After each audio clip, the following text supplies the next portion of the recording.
I'd like to take you back to our class discussions when we used to talk about privilege. I mean, privilege as this special right which a person or an individual or a group has. And I think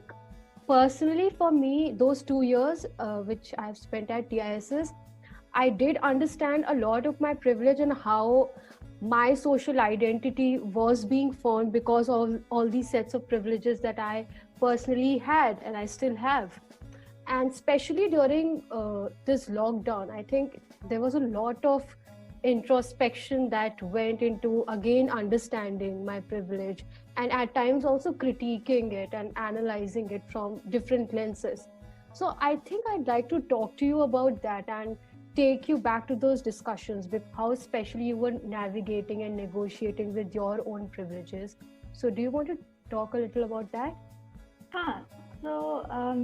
I mean, yeah, like I think privilege is something that I think about a lot. And I wish it was in like an action oriented way where I was like, oh, like I know I have all this privilege and like this is the issue that I want to use it for, or like these are the voices that I want to amplify. But unfortunately, like a lot of that thinking just happens in like a very like in a very cocooned aspect, and you're just like, oh, like I'm so privileged, and like how can I do anything to like make the world a better place or like help people who are not as privileged. And so I think that's like it's like a constant like conversation with yourself that you need to have, because just like sitting and feeling guilty doesn't really help anyone. And so I think it's really important to like get out of that zone and kind of like force yourself to talk about it in a way that does have like a positive impact. And but like our privilege changes a lot within the context that we're in. So like when I'm in India, as like being born into like a Hindu upper caste family, like I have a lot of privilege. But like if I go to Europe and like like there I'm like visibly brown and like visibly like marginalized in that way, so like all of that privilege kind of gets stripped away. So I think there's like a lot of like contextual privilege, and I think once you kind of place yourself within like a certain context and like realize how you kind of benefit or are disadvantaged from like the resources around you, like I think that really helps like navigate like that really helps you navigate like a lot of the difficult positions that you can be in. Do you want to talk a little about your lived experience and then how exactly you tried to negotiate or to navigate through your own privileges? In recent years, like we've all kind of started recognizing our privilege a lot more like recently, I think, but like a lot at this, and then also with like everything going on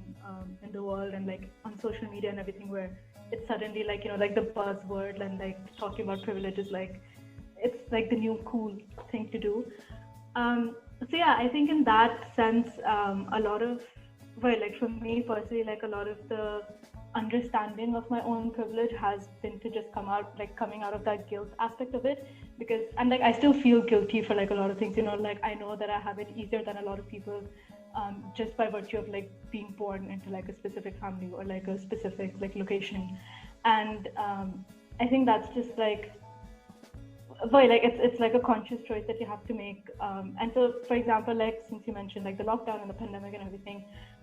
so I think like kind of using this time and that increased connection that we have with our family to make those changes like little by little, because it's really hard to like do that, like if you're like living away from your family and then you see them for like 1 week, then it's really hard to like kind of create like substantial change in that. Like you can't just come home and be like, oh, by the way, you're sexist, you're casteist, and like you're homophobic. Like that doesn't really do anything. So I think like using this time and like that connection or that attention that your family is now giving you to like raise issues that you may not have been able to talk about earlier. And so so for example, like within my caste or like my family, like they're not really going to listen to like someone who is marginalized because of their caste talk about being marginalized because of their caste, because they're like like the immediate like stereotypical reaction would just be like, yo, like it's not like it doesn't exist anymore, it's like a thing of the past or whatever. But like since they would listen to me, then like it's my responsibility to then talk about that in a way that can help them understand their own actions better. So I think it's kind of just like doing like a lot of strategic thinking, which can be really difficult, but then is also like very necessary. Yes. And yes, I think almost every discussion that we used to have in back in this, almost with all the professors, it used to boil down to the fact that we have to talk about it to break the silence, and we have to engage in these meaningful discussions. How did you yourself personally then navigate through your privilege, or how did you do that? Like, do you want to share any of the instances with us? So,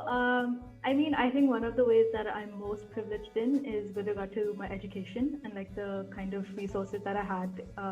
around like academics and education growing up, especially during school. And I think like once I came to college, whether that was due, or especially when it was just like I realized that like I had it a lot easier than a lot of other people, and so like a lot of times I felt that maybe I didn't deserve to be there, or like maybe like I had like the easy way out. But I think so something in terms of like being action oriented, or like trying to figure out how to actively utilize that privilege to make like a better world. Is, for example, the work that I do now. So I work at the YP Foundation, which is this youth-run, youth-led, feminist intersectional rights-based organization, and I work in the communications team. And so a lot of what I do is centered around language, right? Like whether that's using like language verbally, or even just like digital literacy and like media literacy, and like knowing how to use the internet, or knowing how to use like different tools on the internet, and like different just like platforms, like, and like a lot of that like skill, or like a lot of that experience was kind of handed to me when I was younger, because it was something that was readily available, and like I had like a lot of like I had access to like a lot of different kind of resources growing up because of my education. So I think that's been really helpful in terms of kind of helping me relocate my own place and like within my privilege, and how I kind of navigate my own privilege, and moving from a place of just feeling guilty about it, but like sitting on my ass and not doing anything, to then moving to a place where I can recognize that yes, maybe like I didn't work as hard to gain these skills, but now I'm utilizing these skills in a way that makes it easier for people who are more marginalized to then be heard, or like for them to like voice their opinions in a way that's readily accessible on the internet, or like to people who matter, like policymakers or whatever. Yeah. Yes, I think this is going to be a great takeaway for a lot of us from this this informal discussion that we're having right now, because we do not just have to limit ourselves to just acknowledging our privileges or just talking about our privileges, but we really need to do something about it, redistribute it, do something, make something work out of it.